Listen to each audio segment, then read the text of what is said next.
Bismillahirrahmanirrahim. Wahaikum jami'an bitahiyatul Islam. Assalamualaikum warahmatullahi wabarakatuh. Innal hamdalillah wa syukru lillah wa la haula wa la quwwata illa billah. Syahadu la ilaha illallah wahdahu la syarikalah wa asyhadu anna Muhammadan abduhu wa rasuluhu la nabiyya ba'dah. Allahumma shalli wa sallim ala hadan nabiyil karim Muhammad bin Abdullah wa ala alihi wa sahbihi wa sallim tasliman katsira amma ba'd. Fa ya ibadallah, ayah bunda jemaah sekalian yang dimuliakan Allah Subhanahu wa taala. Rabbi, a'udzubika min hamadzati syayatin wa a'udzubika rabbi ayyahdurun. Subhanaka la ilma lana illa ma 'allamtana innaka antal alimul hakim. La haula wa la quwwata illa billahil aliyil azim. Allahumma iftah lana qulubana walhimna rushdana wahdina ila siratikal mustaqim. Rabbi ishrah li sadri wa yassir li amri wahlul 'uqdatam min lisani yafqahu qawli. Alhamdulillah ayah bunda jemaah sekalian yang dimuliakan Allah Subhanahu wa taala. Ngobrol perkara akhlak bersama saya Ustadz Oren. Kita lanjutkan kajian kita di bulan Ramadan ini. Ayah bunda, materi kita adalah kita akan berbicara tentang kenapa doa kita tidak diijabah, dikabulkan oleh Allah Subhanahu wa taala. Dalam riwayat diceritakan, Marra Ibrahim ibnu Adham bisuki Basrah. Suatu ketika, seorang ulama besar dari Basrah Baghdad, ya, beliau bernama Ibrahim ibnu Adham. Beliau berjalan di pasar, melewati pasar. Fajtama'a ilaihin nas. Ketika beliau melewati pasar, berkumpullah masyarakat mengurumuni beliau. Faqalu, dan masyarakat ini berkata kepada beliau, apa yang mereka sampaikan. Nah, kalau di Basra, di Baghdad, yang dikerumuni adalah para ulama. Kalau kita di Indonesia, artis, pelawak, dan alhamdulillah akhir zaman ini sudah ada ulama, bahkan selfie kita dengannya. Dan ketika itu, masyarakat berkumpul ini mengerumuni ulama Basra ini, Ibrahim ibnu Adham. Mereka berkata dan bertanya, apa kata mereka? Mala nad'u fala yustajaba lana limada. Ya Aba Ishaq. Wahai bapaknya Ishaq, ini laqab, gelar daripada Ibrahim ibnu Adham, beliau adalah ayahanda daripada Ishaq. Ya. Kenapa doa kami enggak dikabulkan oleh Allah? Padahal engkau berkata dalam dakwahmu, dalam kisahmu, dalam ceramahmu bahwasanya Allah itu dekat. Allah itu akan mengabulkan permintaan siapa saja hambanya. Tapi doa kami enggak dijabah, dikabulkan oleh Allah. Kata mereka.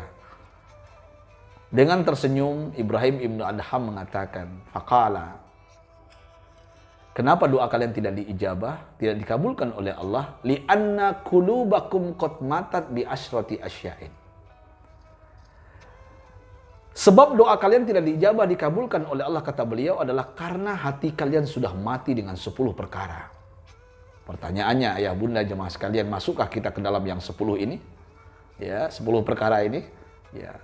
Doa tidak diijabah, doa tidak dikabulkan karena penyebabnya apa? Hati mati dengan 10 perkara. Yang pertama, ya, araftumullah wa lam tu'addu haqqahu. Kalian kenal dengan Allah, kata Ibrahim ibnu Adham. Kalian tahu siapa itu Allah. Kalian tahu siapa yang menciptakan langit dan bumi, tumbuh-tumbuhan, binatang, apa saja yang ada di langit dan di bumi, Allah yang menciptakan. Kalian tahu, anak TK juga tahu. Tapi masalahnya apa? Hak Allah tidak kalian tunaikan. Nah, ini yang menyebabkan doa kalian tidak dijawab oleh Allah, dikabulkan oleh Allah. Ketika Allah memanggil kalian, kalian cuek. Kalian santai. Tapi ketika atasan memanggil kalian, mengundang kalian, kalian bergegas untuk datang. Padahal atasan kalian adalah Allah yang menciptakan. Hayya 'alas salah, hayya 'alal falah. Kita cuek. Saya merindukan ayah bunda jemaah sekalian.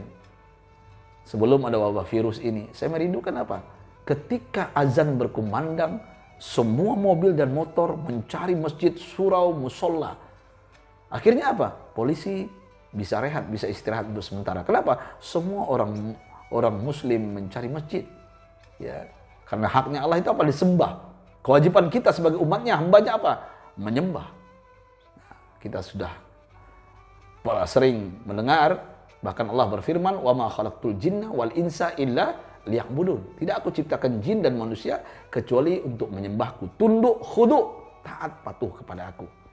Tapi realita kenyataannya, bahkan dalam solat juga kita mengucapkan, "Inna salati wa nusuki wa mahyaya wa mamati lillahi rabbil alamin." Sesungguhnya solatku, ibadahku, hidup dan matiku untuk Allah. Tapi ternyata apa yang kita ucapkan dengan apa yang kita lakukan berbeda. Allah tidak suka ini. Wajar doa kita tidak diijabah, dikabulkan oleh Allah. Yang pertama, ayah bunda. Yang kedua, kenapa doa kita nggak diijabah, dikabulkan oleh Allah? Idda'aitum, ya, annakum tuhibbuna Rasulullah wa taraktum sunnatahu. Kalian mengaku, ya, bahwasanya kalian mencintai Nabi Muhammad, mencintai Rasulullah, tapi kalian tinggalkan sunnahnya. Kalian tidak menghidupkan ihya'us sunnah, tidak kalian lakukan. Contoh kecil saja. Ketika kalian kentut, wudhu nggak setelah itu? Ini sunnah Nabi. Kentut, wudhu, kentut, wudhu, kentut, wudhu. Makanya salah satu penangkal wabah virus corona ini adalah berwudhu. Bukan hanya mencuci tangan dengan hand sanitizer, bukan. Tapi berwudhu, ayah bunda. Ya, semua anggota badan. Artinya apa? Kita mencintai Nabi Muhammad, menghidupkan sunnahnya. Di antaranya apa lagi? Duha kita, tahajud kita. Sudahkah kita lakukan? Bahkan ketika melangkah kaki kita ke dalam kamar mandi, ke toilet. Sudahkah kita langkahkan kaki kiri? Sudahkah kita berdoa? Doanya apa? Nah ini sunnah Nabi, sepele doa. Allahumma inni a'udzubika minal khubuthi wal khaba'is. Sunnah Nabi. Bahkan, mohon maaf ayah bunda, saya ceramah keliling Indonesia, bahkan ke Hong Kong, ke Taiwan, ke Korea, ke Singapura, ke Malaysia. Ketika saya bertanya di atas panggung kepada emak-emak, ibu-ibu, "Bu, tahukah kalian doa sebelum berhubungan suami istri?" Saya tes mereka, nggak ada yang bisa jawab. Bahkan bapak-bapak ketika saya tanya, diangkat tangannya, dia berdoa sebelum berhubungan, katanya apa? Allahumma barik lana fima razaqtana wa qina adzabannar. Dia mau makan bininya. Allahu Akbar. Salah, nggak benar itu. Doa. Ini, angkat tangan kita. Sepele, kita mengaku mencintai Nabi Muhammad. Orang kalau sudah mencintai sesuatu, pasti dia akan sering menyebut namanya. Anta ma'aman ahbabta. Ya, kita kalau sudah mencintai seorang, kita akan bersamanya dimanapun kita berada.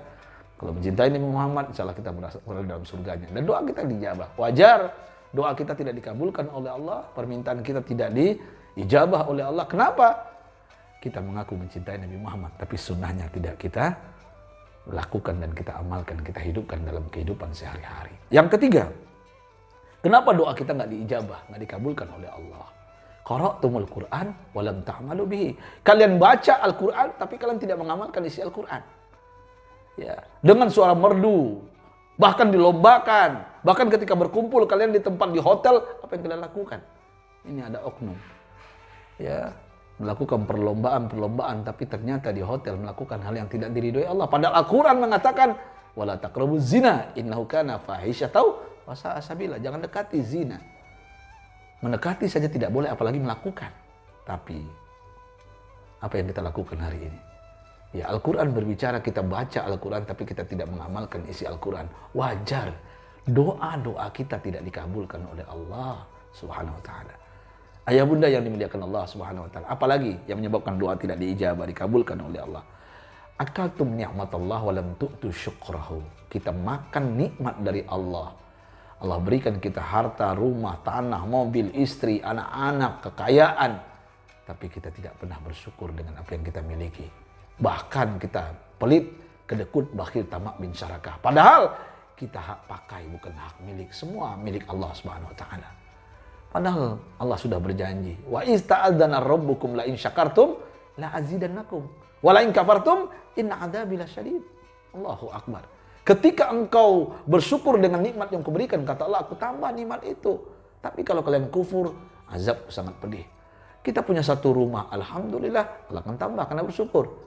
Jadi 2, kita punya mobil 1 jadi 2, punya anak 3 jadi 4, punya istri 1, tetap setia insya Allah. Amin ya rabbal alamin. Ayah bunda yang dimuliakan Allah Subhanahu wa ta'ala, bersyukurlah dengan cara berbagi dengan sesama. Jangan pelit, apapun yang kita miliki semuanya milik Allah Subhanahu wa ta'ala. Wajar kenapa kita kaya tapi batin tersisa? Kenapa kita punya jabatan tapi was-was hidup kita? Nggak tenang, ketakutan. Karena kita tidak pandai bersyukur dengan nikmat yang Allah berikan kepada kita. Dan doa kita tidak dikabulkan oleh Allah. Yang selanjutnya, kenapa doa tidak dikabulkan Allah, ayah bunda jemaah sekalian, adalah kultum anna syaitan aduwukum wa ma wafaktumuhu. Kalian mengatakan bahwasanya setan itu musuh yang nyata. Bahkan Al-Quran juga mengatakan, inna syaitan lakum adu mubin. Sesungguhnya setan itu musuh yang nyata bagimu. Jangan dekati, jangan berkawan dengannya. Tapi buktinya, kita berteman dengan setan. Saya teringat dengan kalau kita melakukan haji. Nah, ini Pak Haji ini. Ya, ada rukun haji. Di antaranya melempar jumroh. Itu melempar, simbolnya melempar setan. Saking keselnya sama setan, bukan 7 kerikil. Sendal hotel pun dilempar, saking bencinya kepada setan. Tapi ketika pulang dari haji, apa yang dia lakukan? Kembali duduk main gaplek. Kembali duduk santai, azan berkumandang, dia tetap santai. Ya, setan pun mengatakan, berarti Pak Haji kemarin pura-pura lempar saya, sekarang berteman lagi, berkawan lagi dengan saya. Allahu Akbar. Alangkah malunya kita kalau disindir seperti ini. Yang jelas, doa kita tidak dikabulkan adalah karena kita masih bermain dengan setan laknatullah. Selanjutnya, kenapa doa tidak dikabulkan? Kultum, ya, annal jannata haqqun walam tasta'iddu lahu. Kalian mengatakan surga itu ada. Ya, surga itu ada, tapi kalian tidak mempersiapkan diri untuk masuk surga. Ya. Kita tahu dalam surga itu indah. Kita akan mendapatkan istri yang perawan, istri yang tidak pernah datang bulan, haid. Bahkan kita akan muda selalu. Apa yang kita makan menjadi daging, tidak ada kotoran. Di dalam surga, kenikmatan yang luar biasa yang kita rasakan. Ya, kita tahu itu dari Al-Quran dan Sunnah Nabi. Tapi buktinya, kita nggak mempersiapkan diri untuk masuk surga. Kita masih bermaksiat. Padahal Allah mengatakan, وَتَزَوَّدُوا فَإِنَّ خَيْرَ الزَّادِ التَّقْوَى. Bertakwalah kepada Allah. Kenapa? Karena dengan bertakwa, ya, itulah salah satu bekal kita untuk masuk surga. Apa itu takwa? Ali bin Abi Thalib mengatakan al-khaufu minal jalal, takut akan murka Allah, tak mau bermaksiat. Wal amal bitanzil, bekerja beramal sesuai dengan Al-Quran, itulah takwa. Wasyukru ala jazil, bersyukur dengan nikmat yang Allah berikan. Waridho bil qalil, ridho dengan harta yang sedikit. Yang kelima apa? Wal isti'adat liyamir rahim. Ya, siap-siap untuk menghadapi kehidupan setelah kematian. Itulah takwa. Makanya orang yang paham akan adanya surga, dia akan bersiap. Tapi buktinya kita nggak siap-siap. Wajar doa kita nggak dikabulkan. Selanjutnya, kenapa doa nggak diijabah, ayah bunda jemaah sekalian? Kultum annan nar haqqun walam tahribu minha.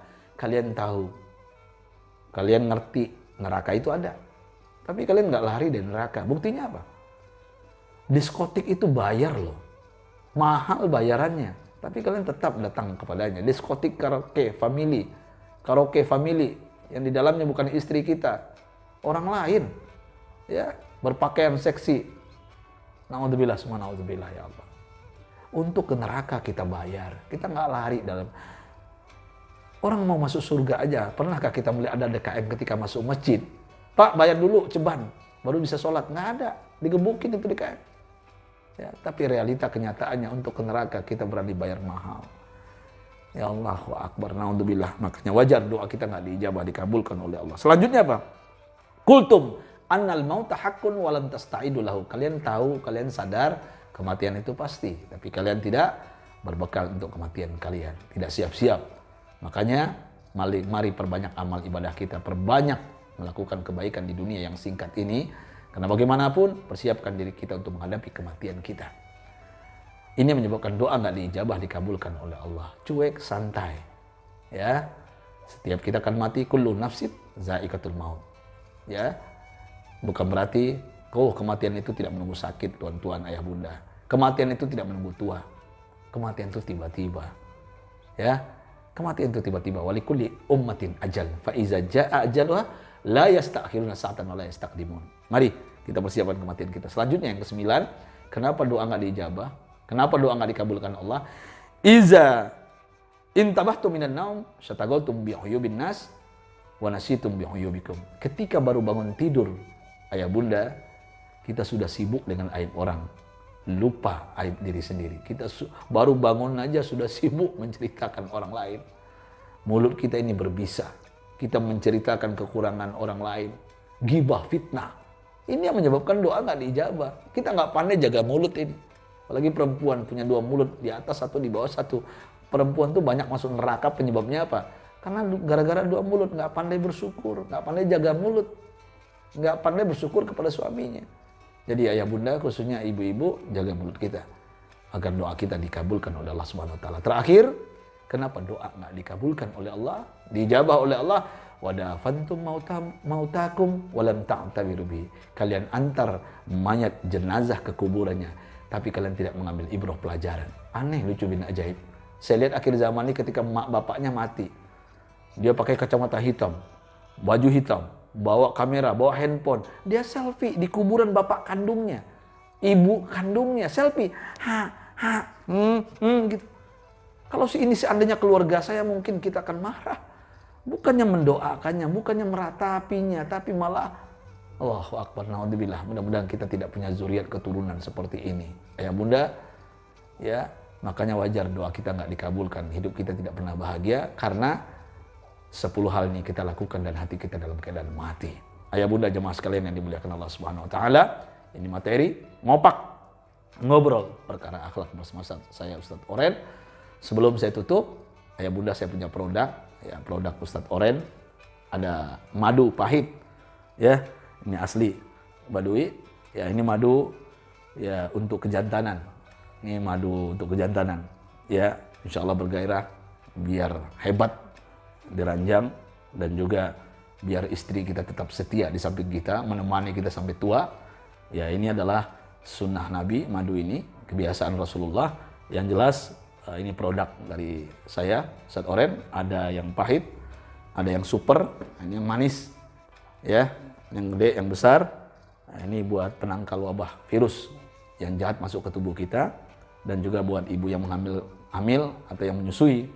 Ada yang menengah juga, ini ayah bunda, ya, ada pahit, ada super, ada yang kecil juga. Ini, ya, insya Allah Allah berkahi. Yang jelas mari kita hidupkan sunnah Nabi Sallallahu Alaihi Wasallam. Ya, ayah bunda, kalau pengen order silakan japri langsung, insya Allah saya akan balas 0812 6634 6539. Saya Ustadz Oren, mari kita tutup kajian kita, majelis kita dengan kafaratul majelis.